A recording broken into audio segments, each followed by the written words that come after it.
Palace chaos, fresh Sandringham clash breaks out between King Charles, William, and Catherine. The morning frost clung to the ancient windows of Sandringham House like tears frozen in time. Inside the grand Norfolk estate, tension crackled through the air with the intensity of a winter storm brewing on the horizon. King Charles III stood in his private study, his weathered hands gripping the mahogany edge of his desk as he stared at the pile of newspapers spread before him. Each headline seemed more damaging than the last, and the weight of the monarchy's reputation pressed down on his shoulders like a lead blanket. The Christmas holidays were supposed to be a time of family unity, a sacred tradition that bound the royal family together in the eyes of the public. Yet this year, the festive season had become a battlefield of conflicting opinions, wounded pride, and simmering resentments that threatened to tear apart the very fabric of the institution he had waited decades to inherit. Catherine, the Princess of Wales, had arrived at Sandringham 3 days earlier with William and their children, expecting the usual blend of formality and warmth that characterized royal Christmas gatherings. She had carefully planned her outfits, briefed the children on proper protocol, and prepared herself mentally for the delicate dance of royal family dynamics. Nothing, however, had prepared her for the storm that was about to engulf them all. The first sign of trouble had come during the traditional Christmas Eve photograph session. Charles had made what seemed like an innocent suggestion about the positioning of family members, but his words carried an undertone that Catherine immediately recognized as criticism. William, ever protective of his wife, had bristled at his father's comment, and the photographer had sensed the shift in atmosphere, quickly capturing what would later be described as the most tense royal family portrait in recent memory. Catherine had spent years navigating the treacherous waters of royal protocol, transforming herself from a middle-class girl from Berkshire into one of the most photographed and scrutinized women in the world. She had endured the early years of skepticism from the press, weathered the storms of public opinion, and emerged as a beloved figure who brought a modern touch to an ancient institution. But now, standing in the shadow of Sandringham's towering Christmas tree, she felt the familiar sting of being judged, measured, and found wanting. The king's concerns centered around what he perceived as Catherine's increasing influence over royal decision-making, particularly regarding the education and upbringing of Prince George, Princess Charlotte, and Prince Louis. Charles had strong opinions about how future monarchs should be raised, opinions shaped by his own difficult childhood and the lessons learned from decades of royal service. He believed in tradition, in the tried and tested methods that had sustained the monarchy through centuries of change and challenge. Catherine, however, represented a different philosophy. She wanted her children to have as normal a childhood as possible within the constraints of their royal destiny. She advocated for modern parenting approaches, encouraged their interests in sports and arts, and fiercely protected their privacy from the relentless glare of media attention. This fundamental difference in vision had been brewing beneath the surface for years, but the pressure cooker atmosphere of Christmas at Sandringham had finally brought it to a boiling point.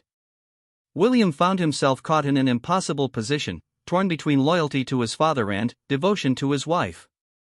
He understood Charles's perspective, having lived through the consequences of royal decisions made in the public eye. The memory of his mother's struggles with the constraints of royal life haunted his every decision regarding his own family. Yet he also recognized the strength and wisdom that Catherine brought to their partnership, her ability to connect with people from all walks of life, and her genuine commitment to using their platform for positive change. The conversation that would later be described as the Sandringham Showdown began innocuously enough. The family had gathered in the morning room after breakfast, the children playing quietly in the corner while the adults discussed the upcoming year's royal engagements. Charles had mentioned his desire to see more traditional elements incorporated into the family's public appearances, citing concerns about maintaining the dignity and mystique that he believed were essential to the monarchy's survival. Catherine had listened quietly at first, her hands folded in her lap, her expression carefully neutral. She had learned long ago to mask her true feelings during family discussions, understanding that every word and gesture would be analyzed and remembered. But, when Charles began to specifically critique some of her recent public appearances, suggesting that she was becoming too relatable, too accessible to the common people, something inside her snapped. "Your Majesty," she had said, her voice steady but carrying a steel edge that those who knew her well would recognize as a warning sign, "with the greatest respect, I believe connecting with people is exactly what this family needs to remain relevant in the 21st century. The use of the formal title rather than the more familiar Charles signaled that this was no longer a casual family conversation, but something far more serious. The king had paused, his eyebrows rising slightly at the unexpected challenge to his authority. In his mind, he was offering constructive guidance to a daughter-in-law he genuinely cared about, hoping to help her navigate the complex demands of royal life. But Catherine's response revealed a depth of frustration and resentment that surprised him. William had immediately sensed the shift in dynamics, the way the conversation had suddenly become charged with unspoken grievances and long-suppressed disagreements. He had witnessed similar moments throughout his life, occasions when the personal and the institutional collided with devastating effect. The memory of his parents' very public marital breakdown served as a constant reminder of what could happen when family tensions spilled into the public domain. "Perhaps we could discuss this privately," William had suggested, hoping to diffuse the situation before it escalated further. But both Charles and Catherine seemed determined to have this conversation, as if years of careful diplomacy had finally reached its breaking point. Catherine had continued, her voice gaining strength with each word. "The people don't want distant figureheads anymore. They want authenticity, they want to see that we understand their struggles and share their hopes. When I visit a food bank or a children's hospital, I'm not performing a duty, I'm honoring a commitment to use our privilege responsibly." Charles had felt his own temper beginning to rise, though decades of royal training had taught him to maintain his composure even in the most challenging circumstances. "Catherine, my dear, I understand your passion, but you must remember that the monarchy survives because it maintains a certain separation from the everyday concerns of our subjects. We are symbols, not politicians or celebrities." The word subjects had hung in the air like a challenge, representing everything that Catherine had come to believe was wrong with the traditional royal mindset. She had spent years building genuine connections with people from all backgrounds, listening to their stories, learning about their challenges, and using her platform to highlight important causes. To be told that this approach was somehow inappropriate struck at the very core of her identity as a modern royal. "They're not subjects," she had replied firmly. "They're citizens, they're people with voices and opinions and the right to expect something meaningful from those who represent them. The world has changed, and we need to change with it or risk becoming irrelevant."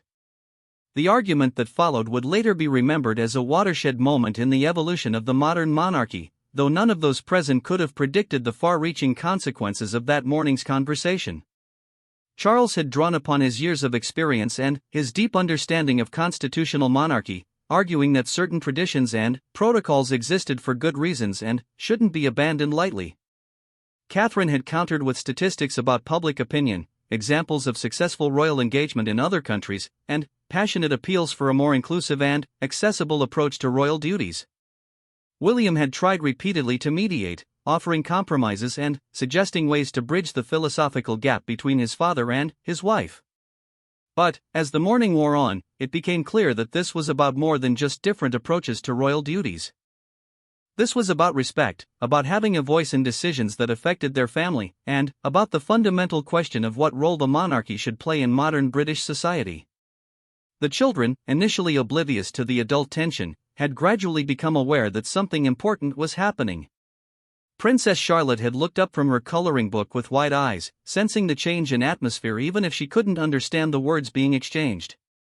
Prince George had moved closer to his mother, his young mind processing the fact that the adults were disagreeing about something serious. Catherine had felt her maternal instincts surge, knowing that her children were witnessing this conflict and would carry the memory of it forward. This realization had added another layer of complexity to an already charged situation. Not only was she fighting for her own principles and position within the family, but she was also modeling for her children how to stand up for their beliefs even in the face of authority. The conversation had continued for hours, touching on everything from media strategy to the children's education to the role of the Commonwealth in the 21st century. Each topic had revealed new areas of disagreement, new sources of tension that had been carefully managed or diplomatically avoided in the past. As the day progressed, other family members had become aware of the ongoing discussion, though most had chosen to give the principals space to work through their differences. The staff at Sandringham, trained to be discreet and invisible, had gone about their duties with extra care, sensing the importance of the conversations taking place behind closed doors. By evening, when the family traditionally gathered for dinner, the atmosphere remained strained despite everyone's best efforts to maintain normal appearances. Charles had retreated to his study, needing time to process the day's events and consider his response to the challenges Catherine had raised. William had spent time with his children, trying to reassure them that everything was all right while privately worrying about the implications of the morning's confrontation. Catherine had taken a long walk through the grounds of Sandringham, her breath visible in the cold December air as she reflected on everything that had been said and everything that remained unspoken. She thought about her journey from a relatively ordinary life to the extraordinary position she now occupied, and she wondered whether the sacrifices and compromises required by royal life were worth the price they demanded. The first day of what would become known as the Sandringham crisis had ended without resolution, but with all parties understanding that something fundamental had shifted in their relationships. The carefully maintained balance of respect, tradition, and family harmony had been disrupted, and it remained to be seen whether it could be restored or whether this marked the beginning of a new and more turbulent chapter in the history of the House of Windsor. As night fell over the Norfolk countryside, the ancient walls of Sandringham House held within them the echoes of a conversation that had changed everything, though none of those involved could yet see the full scope of what had been set in motion. The palace chaos had only just begun. The second morning at Sandringham dawned grey and bitter, matching the mood that had settled over the royal household like a heavy blanket. Catherine woke before dawn, her sleep having been restless and punctuated by dreams of conversations that went nowhere and bridges that burned as she tried to cross them. Beside her, William stirred uneasily, and she knew he too had spent the night wrestling with the implications of yesterday's confrontation. The breakfast room, usually filled with the gentle murmur of family conversation and the rustle of morning newspapers, felt charged with unspoken tension. King Charles sat at the head of the table, his usual morning routine of reviewing correspondence and consulting with his private secretary proceeding with mechanical precision. But Catherine noticed the slight tremor in his hands as he turned the pages of his briefing folder, and the way his jaw tightened when he glanced in her direction. Prince George, Princess Charlotte, and Prince Louis seemed to sense that something had changed in the adult world around them.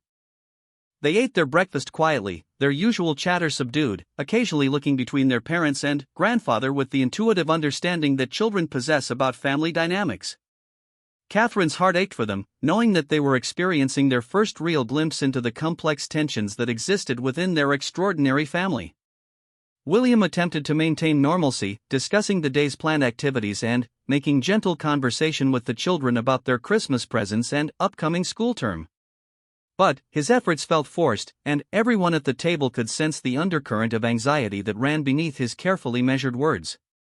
The king cleared his throat, a sound that seemed to echo through the room with unusual weight. "I thought we might take some time today to discuss the upcoming year's commitments," he said, his voice carrying the formal tone he used for official business. Catherine recognized this as his way of attempting to regain control of the narrative, to steer the conversation back to safer, more structured territory. But Catherine was no longer willing to accept the subtle dismissal of her concerns that such formality represented. "Of course, Your Majesty," she replied, matching his formal tone with her own. "I'd be particularly interested in discussing how we can ensure our engagements truly serve the people we're meant to represent." The phrase hung in the air like a gauntlet thrown down. William closed his eyes briefly, recognizing that his wife was not prepared to retreat from the position she had staked out the previous day. Charles set down his teacup with deliberate care, understanding that the conversation he had hoped to avoid was about to continue. After breakfast, the children were taken to the playroom by their nanny, giving the adults the privacy they needed for what everyone sensed would be another difficult discussion. Charles suggested they move to the library, a room where countless important family conversations had taken place over the decades. The mahogany-paneled walls seemed to hold the echo of past debates, decisions, and reconciliations. Catherine chose her seat carefully, positioning herself where she could see both Charles and William clearly, refusing to be relegated to a subordinate position in the conversation. She had spent the sleepless hours of the night thinking about everything she wanted to say, organizing her thoughts and preparing her arguments with the same careful attention she brought to her public speeches. "Catherine," Charles began, his voice softer than it had been at breakfast, "I hope you understand that my concerns yesterday came from a place of genuine care for you and for the institution we all serve. This family has weathered many storms over the centuries, and we've survived because we've learned to balance change with continuity." Catherine nodded, acknowledging his words while preparing her response. "I do understand that, Charles," she said, deliberately using his first name to signal that she was speaking as a family member rather than as a subordinate. "But, I think we need to be honest about what continuity really means in the 21st century. The world our children will inherit is nothing like the world you grew up in, or even the world William and I knew as children." She paused, gathering her thoughts before continuing. "When I visit schools, hospitals, or community centers, I see people who are struggling with challenges that previous generations couldn't have imagined. Climate change, social media, economic inequality, mental health crises, these are issues that require new approaches, new ways of connecting and communicating." William watched his wife speak, feeling a mixture of pride and concern.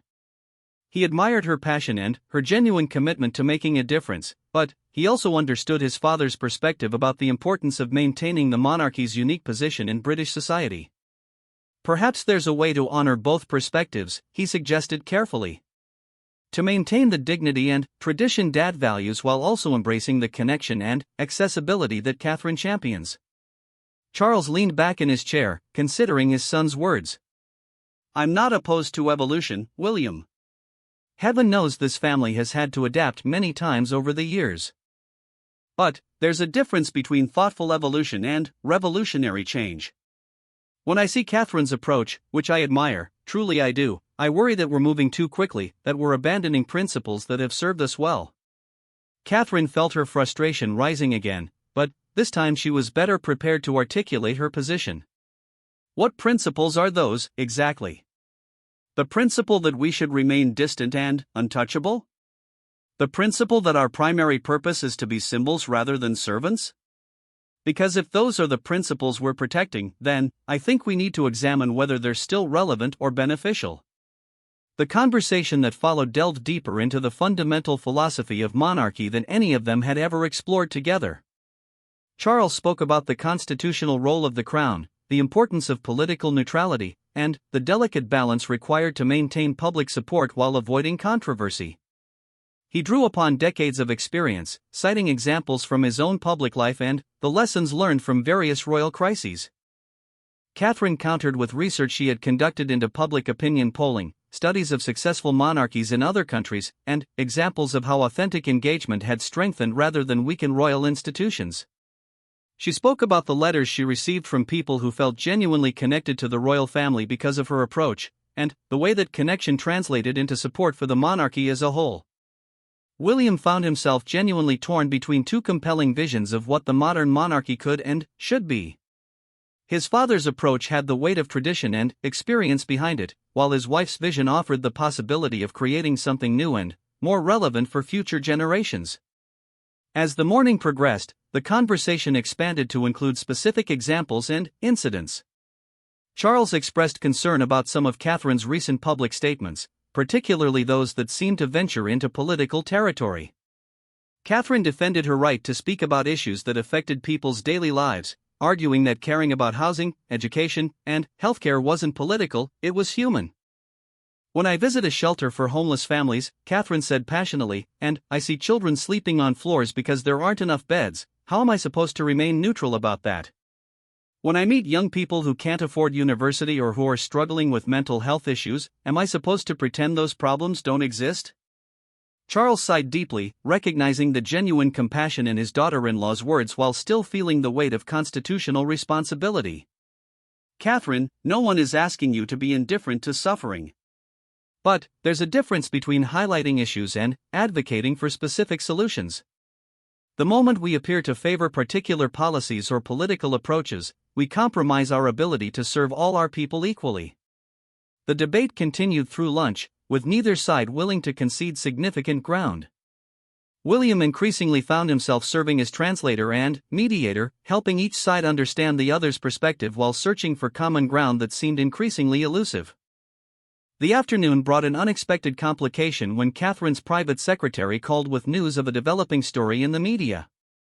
A tabloid newspaper had somehow learned about tensions within the royal family during the Christmas holidays, though the details were vague and largely speculative.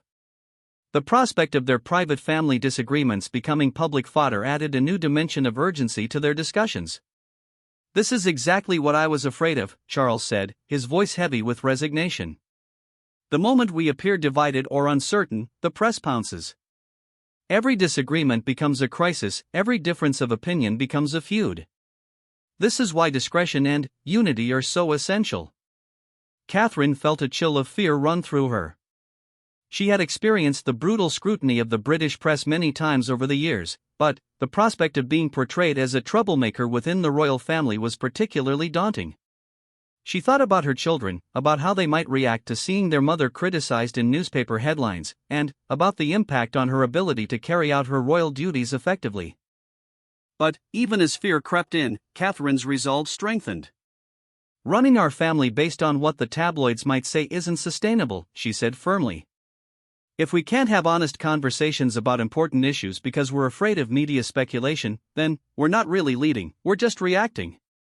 William felt the weight of the situation pressing down on him. As future king, he would eventually need to navigate these same tensions, balancing tradition with innovation, managing family dynamics while serving the public interest.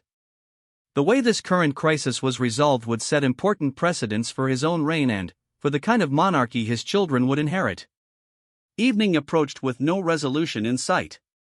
The family gathered for dinner with the careful politeness of people trying to maintain appearances despite underlying tensions.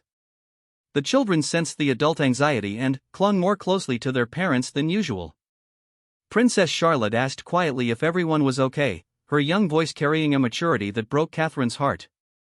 After dinner, Charles retreated to his study to consult with his closest advisors about the media situation and the broader implications of the family disagreement. Catherine and William walked through the gardens of Sandringham, their breath visible in the cold air as they talked quietly about the day's events and what the future might hold. "I know you think I'm being stubborn," Catherine said as they paused beside a frost-covered fountain, "but I can't pretend to believe things I don't believe just to keep the peace. Our children are watching us, learning from us about how to handle conflict and how to stand up for their principles." William took her hand, feeling the cold bite of the winter air through her gloves. "I don't think you're being stubborn. I think you're being brave, and I admire that. But I'm also terrified about what this means for our family, for the monarchy, for everything we've worked to build together." As they walked back toward the house, both of them knew that the next day would bring new challenges and that the path forward remained unclear. The gulf between Charles's traditional vision and Catherine's modern approach seemed as wide as ever, and the prospect of media attention added pressure that none of them welcomed. Inside Sandringham House, the staff went about their evening duties with the discretion and professionalism that had made them trusted members of the royal household. But even they could sense that something fundamental was shifting, that the comfortable rhythms of royal family life were being disrupted by forces that couldn't be easily contained or managed. The second day of the Sandringham crisis ended with all parties more entrenched in their positions than before, yet also more aware of the stakes involved in finding a resolution. The conversation had revealed depths of disagreement that went far beyond surface-level differences of style or approach, touching on fundamental questions about the purpose and future of the monarchy itself. As night fell again over the Norfolk estate, the weight of history seemed to press down on the ancient house, reminding everyone within its walls that they were part of a story much larger than themselves, a story that had unfolded over centuries and would continue long after their current conflicts were resolved. But, for now, in this moment, the future felt uncertain and the path forward remained shrouded in winter darkness. The third day at Sandringham brought with it a crisis that none of them had anticipated. Catherine woke to find missed calls from her private secretary, urgent messages that couldn't wait for a more civilized hour. The tabloid story that had been brewing the previous day had exploded overnight, with multiple newspapers running front-page headlines about palace turmoil and royal family in crisis. Somehow, details that should have remained private had found their way into print, creating exactly the kind of public spectacle that the royal family had spent decades trying to avoid. Catherine sat on the edge of her bed, scrolling through the news reports on her phone with a growing sense of horror. The stories were a mixture of accurate reporting and wild speculation, but the overall narrative was clear: the Prince and Princess of Wales were at odds with King Charles over fundamental questions about the future of the monarchy. Worse still, some reports suggested that Catherine was threatening to step back from royal duties if her concerns weren't addressed. William stirred beside her, immediately sensing the tension radiating from his wife. "How bad is it?" he asked quietly, though the expression on Catherine's face already provided much of the answer. "It's bad," Catherine replied, handing him her phone. "Really bad. Someone talked, and now everything we've been discussing privately is being dissected in public." William scanned the headlines with increasing dismay. He recognized some of the details as accurate, which meant that someone with inside knowledge had provided information to the press. The betrayal stung almost as much as the exposure itself. "We need to get ahead of this," he said, already thinking about damage control and crisis management. Down the hall, King Charles was having a similar morning revelation, though his reaction was tinged with a resignation born from decades of dealing with media intrusions. His private secretary had arrived early with a comprehensive briefing on the coverage, which had already spread to international outlets and was trending on social media platforms. The king understood better than anyone how quickly a royal story could spiral out of control, becoming a narrative with its own momentum regardless of the underlying truth. When the family gathered for breakfast, the atmosphere was markedly different from the previous 2 days. The presence of the media coverage had transformed their private family disagreement into a public crisis that required immediate attention.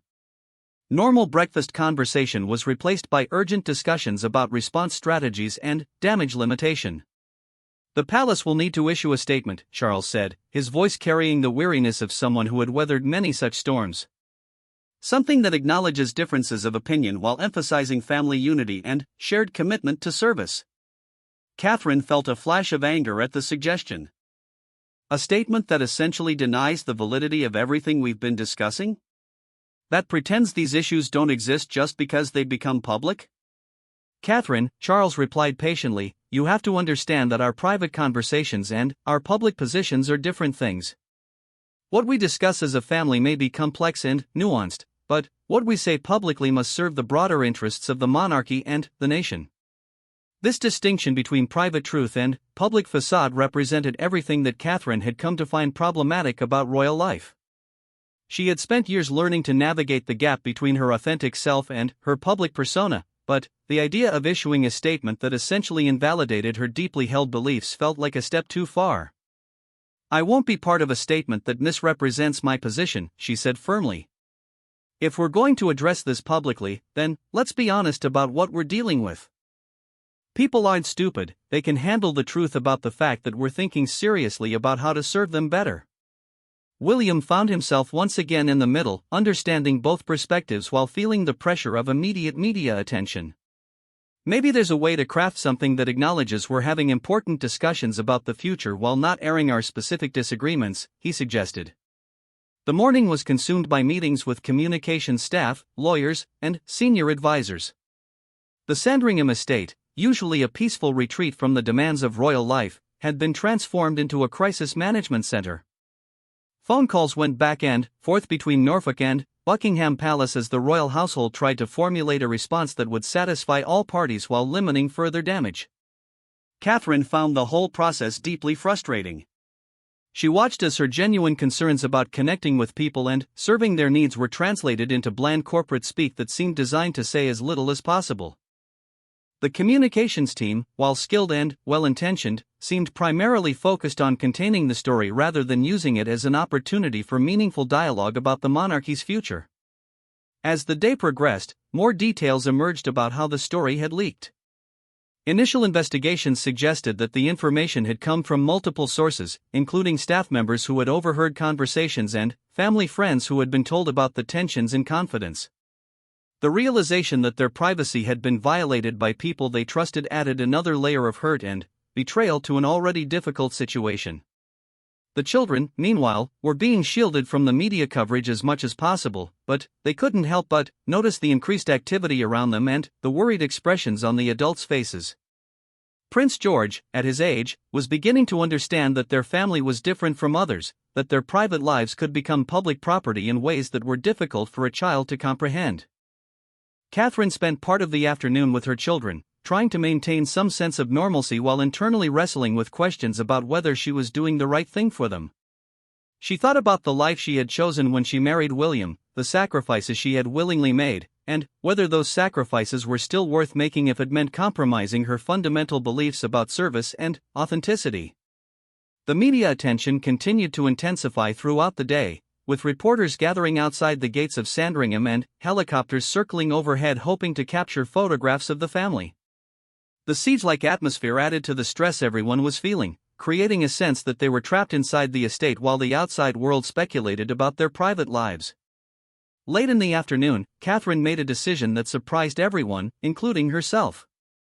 She asked to speak privately with Charles, without William present, feeling that some of the issues between them needed to be addressed directly rather than through the filter of family diplomacy. They met in Charles's private study, a room lined with books and family photographs that spoke to both the continuity and the evolution of the royal family over time. Catherine chose her words carefully, knowing that this conversation could determine the trajectory of their relationship for years to come. "Charles," she began, "I need you to understand that this isn't about rebellion or disrespect. It's about love for this family, love for the institution we serve, and love for the people who support us. I see what's happening in the world, and I believe we have an opportunity to be part of the solution rather than just observers from a distance." Charles listened thoughtfully, seeing in Catherine's earnestness an echo of his own younger self, when he had been passionate about environmental issues and social causes despite advice to remain more circumspect. "I do understand your passion, Catherine. Perhaps more than you realize. But I've also learned through experience that good intentions aren't always enough. The monarchy survives because it transcends individual personalities and preferences." "But does it have to?" Catherine asked. "Does survival require us to be so careful, so controlled, that we lose touch with what makes us human? When I see young people struggling with mental health, or families worried about their future, I can't just offer them a wave and a smile. I want to offer them hope, and hope requires authenticity." The conversation that followed was more personal and honest than any they had shared before. Charles spoke about his own struggles to balance personal beliefs with royal duty, about the times he had been criticized for speaking out on issues he cared about, and about the gradual realization that the crown's influence came from its perceived permanence and stability rather than from taking sides in contemporary debates. Catherine shared her fears about raising her children in an institution that sometimes seemed to value appearance over substance, about the pressure to conform to expectations that felt increasingly outdated, and about her desire to use her privileged position to make a meaningful difference in people's lives.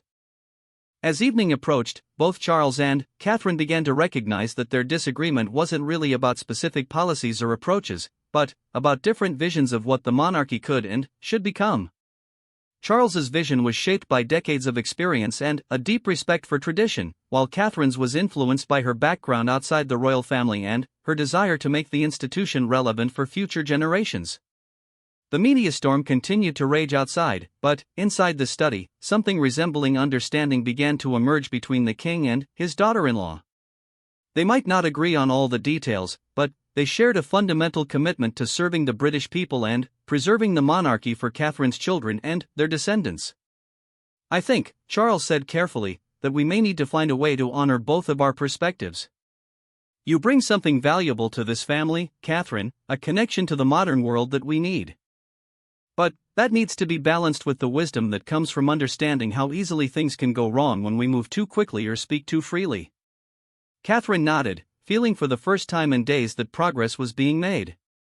"I'm willing to work within appropriate boundaries," she said. "But those boundaries need to have some flexibility, some room for genuine engagement with the issues that matter to people." When William joined them for dinner that evening, he could sense that something had shifted between his father and his wife. The tension was still there, but it felt more like creative tension than destructive conflict. The media crisis had forced them to confront their differences directly, and, in doing so, they had begun to find potential common ground. The third day ended with no public resolution to the crisis, but with a private understanding that compromise might be possible. The challenge would be translating that understanding into a public response that satisfied the media's hunger for answers while protecting the family's ability to continue their work effectively. As Catherine prepared for bed that night, she thought about the phone calls she had received from friends and supporters who had seen the media coverage. Many had expressed concern for her well-being, but others had voiced support for her apparent willingness to challenge the status quo. The realization that she wasn't alone in her concerns gave her strength for the challenges that lay ahead. Outside, the media presence continued, but, inside Sandringham House, the royal family was slowly beginning to find its way toward a new equilibrium. The palace chaos had forced difficult conversations and painful revelations, but it had also opened up possibilities for change and growth that might not have emerged without the pressure of crisis. The third day had tested everyone's resolve and revealed the depth of the challenges they faced, but it had also demonstrated that even the most fundamental disagreements could be addressed when approached with genuine respect and open minds. The path forward remained unclear, but, for the first time since the crisis began, it seemed possible that a path might exist. The fourth morning at Sandringham arrived with an unexpected development that would change the entire trajectory of the crisis. Catherine woke to find a handwritten letter that had been slipped under her door sometime during the night.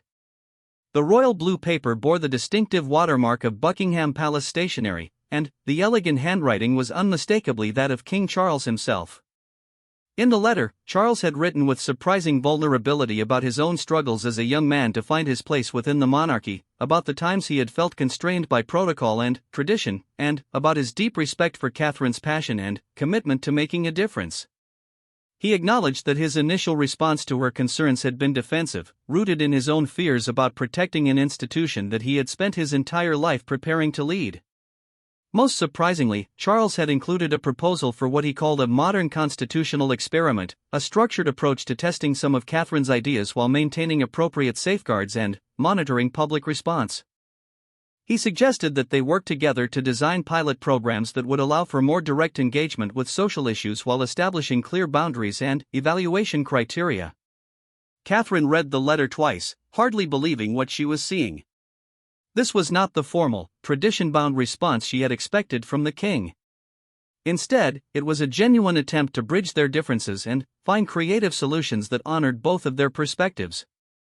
She felt tears well up in her eyes as she recognized the courage it must have taken for Charles to acknowledge his own uncertainties and extend this olive branch. When she showed the letter to William over breakfast, his relief was palpable. For days, he had been caught between two people he loved, watching them struggle.